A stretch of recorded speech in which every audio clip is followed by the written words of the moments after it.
ओम शांति। 16 जुलाई 2024 के ईश्वरीय महावाक्य हैं। आज के मधुर मुरली का सार है। मीठे मीठे प्यारे प्यारे श्री बाबा ने कहा, मीठे बच्चे, ड्रामा की यथार्थ नॉलेज से ही तुम अचल, अडोल और एक रस रह सकते हो।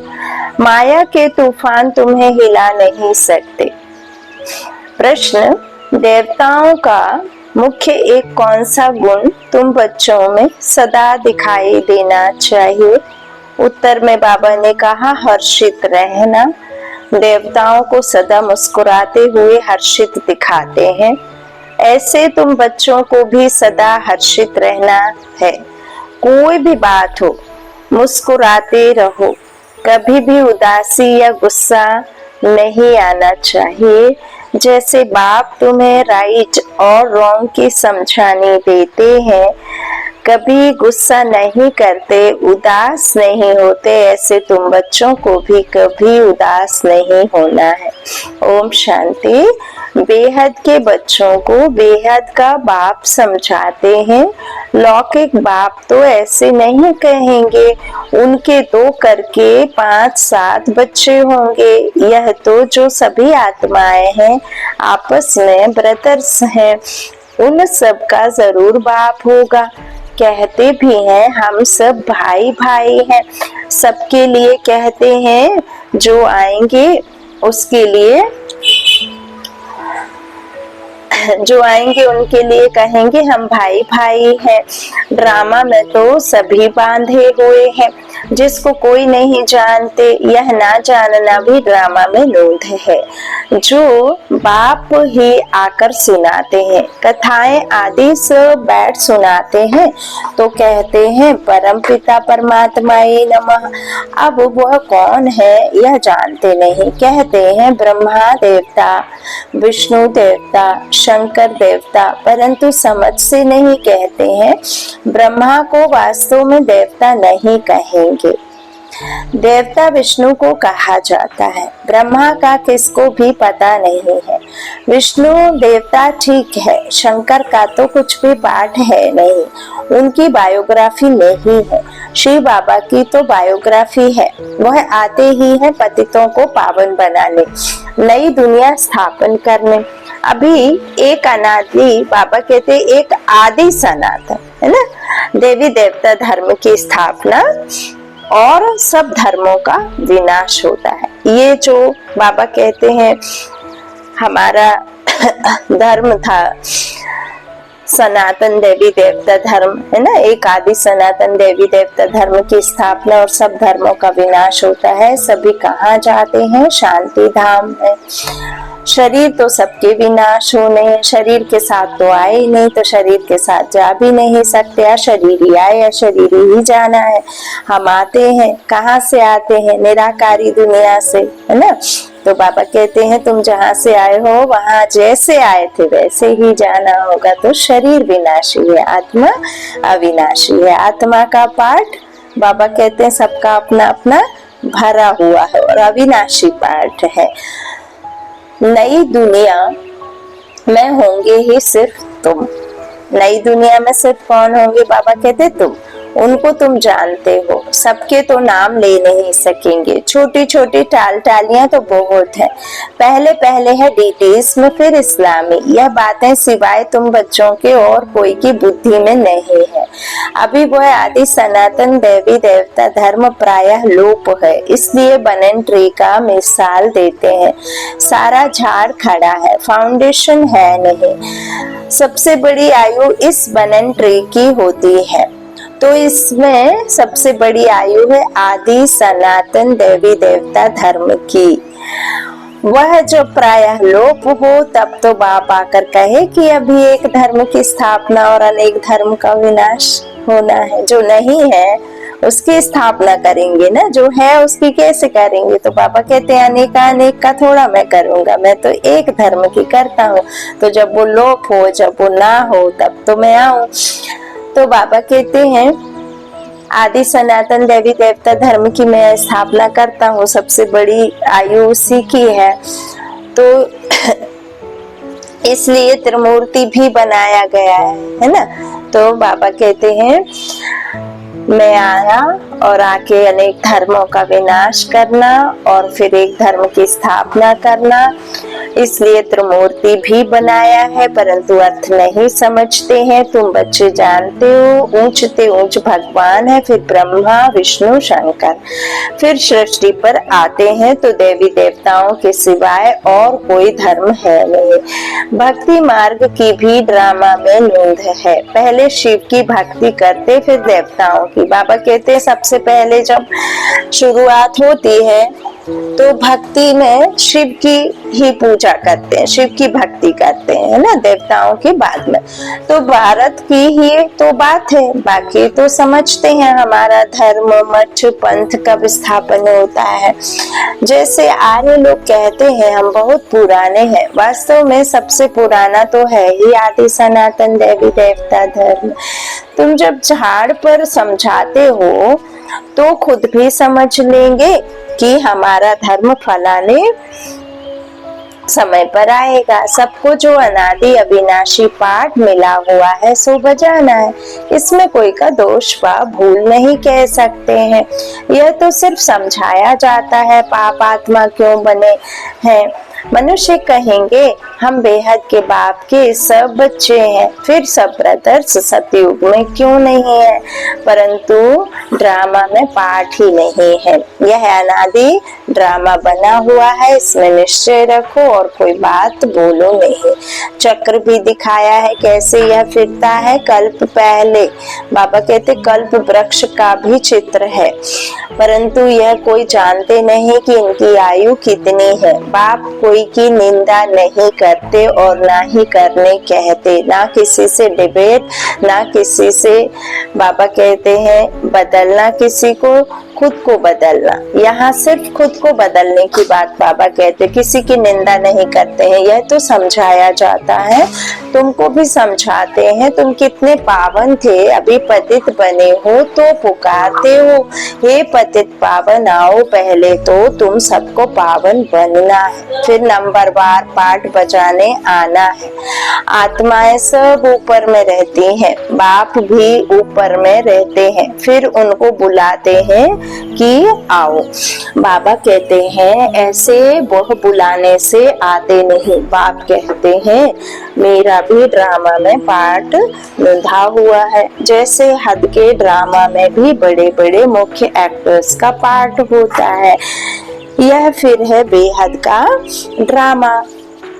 बाबा कहते हैं ये बेहद का ड्रामा चल रहा है ना, तो सब ड्रामा के बंधन में बांधे हुए हैं। इसका मतलब यह नहीं कि धागे में बांधे हुए हो। बाबा कहते हैं नहीं, यह बाप समझाते हैं।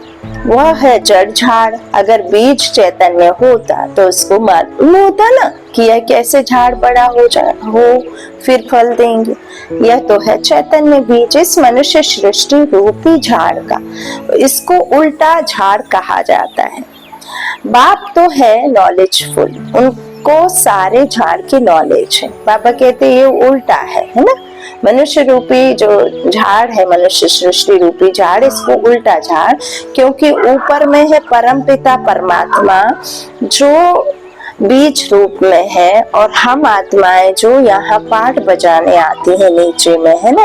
और जैसे जैसे आत्माओं का पाठ होता है वैसे वैसे बाबा कहते हैं धीरे धीरे धीरे वृद्धि होती जाती है। तो जिस तरह से जैसे जैसे बाबा कहते हैं सतयुग में थोड़े कम, फिर त्रेता में उससे थोड़े ज्यादा, फिर द्वापर में और धर्म स्थापन होने शुरू हो जाते हैं, फिर ऐसे करके झाड़ कितना वृद्धि को पाता है।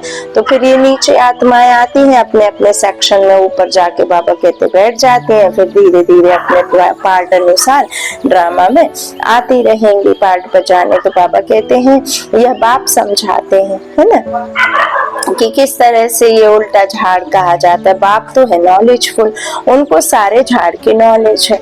यह है वही गीता की नॉलेज।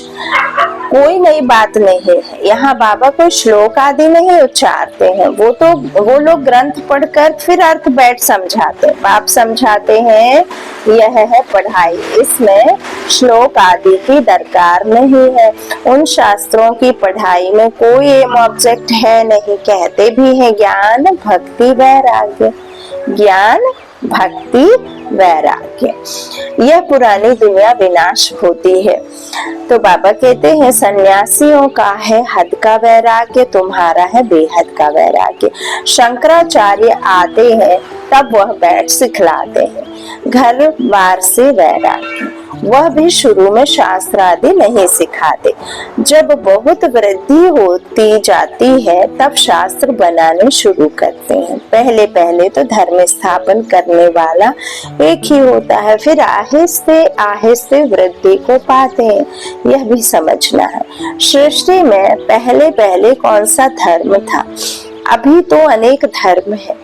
आदि सनातन देवी देवता धर्म था जिसको स्वर्ग हेवन पैराडाइज कहते हैं।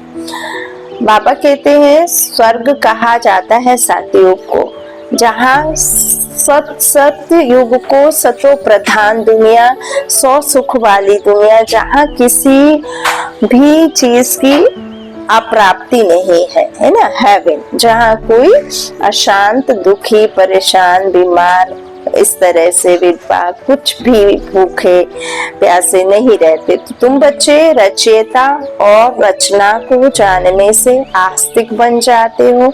नास्तिक पने का कितना दुख होता है। निधन के बन पड़ते हैं, आपस में लड़ते झगड़ते रहते हैं। कहते हैं ना तुम आपस में लड़ते रहते हो, तुम्हारा कोई धनी धूनी नहीं है क्या। इस समय सब निधन के बन पड़ते हैं। नई दुनिया में पवित्रता सुख शांति सब था, अपार सुख थे। यहाँ अपरम अपार दुख है, वह है सतयुग के, यह है कलयुग के। अभी तुम्हारा है पुरुषोत्तम संगम युग, यह पुरुषोत्तम संगम युग एक ही होता है। सतयुग त्रेता के संगम को पुरुषोत्तम नहीं कहेंगे। यहाँ है असुर, वहाँ है देवताएं। तुम जानते हो यह रावण राज्य है। रावण के ऊपर गधे का शीश दिखाते हैं। गधे को कितना भी साफ कर उस पर कपड़े रखो, गधा फिर भी मिट्टी में लेटकर कपड़े खराब कर देगा। बाप तुम्हारे कपड़े साफ गुलगुल बनाते हैं, फिर रावण राज्य में लिथड़ कर अपवित्र बन जाते हो।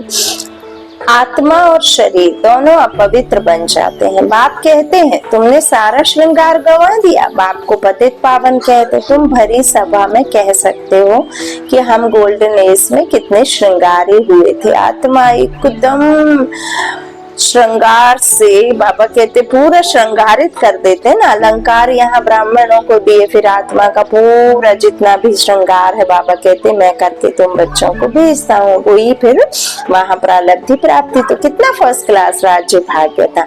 फिर माया रूपी धूल में लिथड़ कर मैले हो गए। बाप कहते हैं यह अंधेरी नगरी है।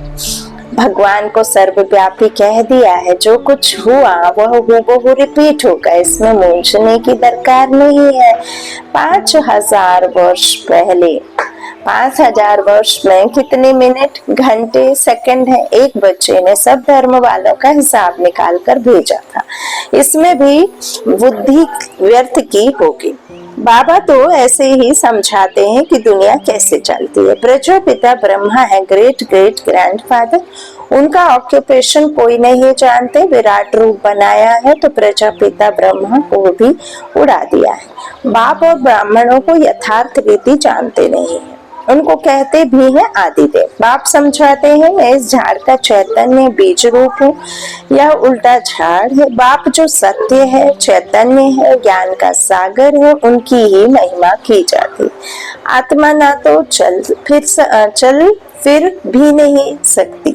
बाबा कहते आत्मा ना हो तो चल फिर भी ना सके, है ना। हमारे ऑर्गन्स कैसे काम करते हैं जब आत्मा है देह में। नहीं तो कैसे शरीर कैसे कार्यरत होगा। तो बाबा कहते हैं इस तरह से आत्मा ना हो तो चल फिर भी ना सके। गर्भ में भी 5-6 मास के बाद आत्मा प्रवेश करती है, तब तक सिर्फ उसमें थोड़ा सा शरीर बढ़ता रहता है, फिर 5-6 मास के बाद में आत्मा जीव आता है ना, जीव आत्मा। तो बाबा कहते हैं यह भी ड्रामा बना हुआ है। फिर आत्मा निकल जाती है तो खलास, आत्मा अविनाशी है, वह पाठ बजाती है। यह बाप आकर रियलाइज कराते हैं हमें। आत्मा का ज्ञान, आत्मा की समझ कौन देता है? बाबा देते हैं। तो आत्मा इतनी छोटी बिंदी है, इसमें अविनाशी पाठ भरा हुआ है। परम पिता भी आत्मा है, उनको ज्ञान का सागर कहा जाता है। वही आत्मा का रियलाइजेशन कराते हैं, क्योंकि और किसी के पास में तो ये है ही नहीं।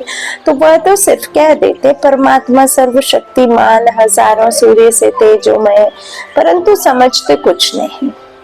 बाप कहते हैं यह सब भक्ति मार्ग में वर्णन किया हुआ है और शास्त्रों में लिख दिया है। अर्जुन को साक्षात्कार हुआ तो कहा मैं इतना तेज सहन नहीं कर सकता हूँ, है ना। अर्जुन को जब विराट रूप दिखाकर ऐसे दिखाया तो बोला मैं बस प्रभु और मुझसे ये तेज सहन नहीं हो रहा है। तो प्रेरणा से कोई बात नहीं बनती है ना। बाबा कहते हैं तो वह बात मनुष्यों की बुद्धि में बैठी हुई है। इतना तेजोमय किसके अंदर प्रवेश करे जो फट जाए? ज्ञान तो नहीं है ना। तो समझते हैं परमात्मा तो हजार सूर्य से तेजोमय है, हमको उनका साक्षात्कार चाहिए। भक्ति की भावना बैठी हुई है तो उनको वह साक्षात्कार भी होता है। शुरू शुरू में तुम्हारे पास भी ऐसे बहुत साक्षात्कार करते थे, आंखें लाल हो जाती थी साक्षात्कार किया, फिर आज वह कहाँ है? वह सभी है भक्ति मार्ग की बात है। तो यह सब बाप समझाते हैं, इसमें ग्लानि की कोई बात नहीं है। बच्चों को सदैव हर्षित रहना है। यह तो ड्रामा बना हुआ है। मुझे इतनी गालियां देते हैं, फिर मैं क्या करता हूँ? गुस्सा आता है क्या? आते ही सबको भगा देता हूँ, मार देता हूँ क्या? नहीं ना, साफ सुथरा करते हैं, नहलाते हैं, धुलाते हैं, ज्ञान का अंजलि देते हैं। तो बाबा कहते हैं गुस्सा आता है क्या मुझे? नहीं, समझता हूँ ड्रामानुसार यह सब भक्ति मार्ग में फंसे हुए हैं। नाराज होने की बात ही नहीं है, ड्रामा ऐसा बना हुआ है, प्यार से समझाने देनी होती है।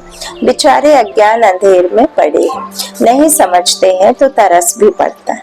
सदैव मुस्कुराते रहना चाहिए। यह बेचारे स्वर्ग के द्वारे आ नहीं सकेंगे। यह सब शांति धाम में जाने वाले बाबा ने, जो बाबा कहते हैं जो हमने ज्ञान दिया, हमसे जिन्होंने ज्ञान लिया, जिन्होंने आत्मा को समझा, तो वो तो फिर साथ में जाके सतयुग में चले जाएंगे। बाकी बेचारे स्वर्ग के द्वार में आ ही नहीं सकते। बाबा कहते सब शांति धाम में चले जाएंगे। सब चाहते भी है शांति ही है, तो बाप ही रियल समझाते हैं। अभी तुम जानते हो कि यह खेल बना हुआ है। ड्रामा में हर एक को पार्ट मिला हुआ है। इसमें बड़ी अचल स्थैर्यम बुद्धि चाहिए। जब तक अचल अडोल एक रस अवस्था नहीं, तब तक पुरुषार्थ कैसे करेंगे? कुछ भी हो, भल तूफान आए, परंतु स्थैर्यम रहना है।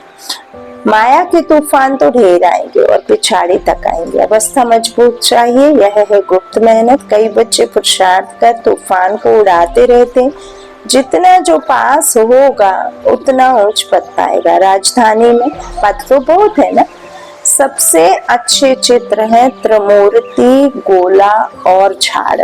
त्रिमूर्ति, गोला और झाड़ यह शुरू के बने हुए हैं। विलायत में सर्विस के लिए भी यह 2 चित्र ले जाने हैं। इन पर ही बहुत अच्छी रीति समझ सकेंगे। आहिस्ते आहिस्ते बाबा जो चाहते हैं कि यह चित्र कपड़े पर हो, वह भी बनते जाएंगे। तुम समझाएंगे कि यह कैसे स्थापना हो रही है। तुम भी इसको समझेंगे तो अपने धर्म में उच्च पद पाएंगे। क्रिश्चियन धर्म में तुम उच्च पद पाना चाहते हो तो यह अच्छी रीति समझो। अच्छा, मीठे मीठे सिकीले दे बच्चों प्रति माता पिता बाप दादा का याद प्यार और गुड मॉर्निंग। रूहानी बाप की रूहानी बच्चों को नमस्ते। हम रूहानी बच्चों की रूहानी माता पिता बाप दादा को याद प्यार और गुड मॉर्निंग। शुक्रिया बाबा, शुक्रिया। धारणा के लिए मुख्य सार है। पहला बाबा ने कहा इस पुरुषोत्तम संगम युग पर पवित्र बन स्वयं का श्रृंगार करना है। कभी भी माया की धूल में लिथड़ कर श्रृंगार बिगाड़ना नहीं। माया की धूल में लिथड़ कर श्रृंगार आत्मा का बिगड़ना नहीं है। जो आत्मा के श्रृंगार वाले बाबा ने हमें युक्तियां दी हैं वही धारण करना है, देवी गुण धारण करना है, सद्गुण धारण करना है ना। तो बाबा कहते हैं दूसरा, इस ड्रामा को यथार्थ रीति समझकर अपनी अवस्था अचल अडोल स्थैर्यम बनानी है, कभी भी मूंझना नहीं है, सदैव हर्षित रहना है। वरदान बाबा ने दिया, सोच समझकर हर कर्म करने वाले पश्चाताप से मुक्त ज्ञानी तू आत्मा पा। दुनिया में भी कहते हैं पहले सोचो फिर करो, जो सोचकर नहीं करते करके फिर सोचते हैं तो पश्चाताप का रूप हो जाता है। पीछे सोचना यह पश्चाताप का रूप है और पहले सोचना यह ज्ञानी तू आत्मा का गुण है। द्वापर कलयुग में तो अनेक प्रकार के पश्चाताप ही करते रहे, लेकिन अब संगम पर ऐसा सोच समझकर संकल्प व कर्म करो जो कभी मन में भी एक सेकंड भी पश्चाताप ना, तब कहेंगे ज्ञानी तू आत्मा। स्लोगन, रहम दिल बन सर्व गुणों और शक्तियों का दान देने वाले ही मास्टर दाता है। रहम दिल बन सर्व गुणों और शक्तियों का दान देने वाले ही मास्टर दाता है। अच्छा, ओम शांति। शुक्रिया बाबा, शुक्रिया।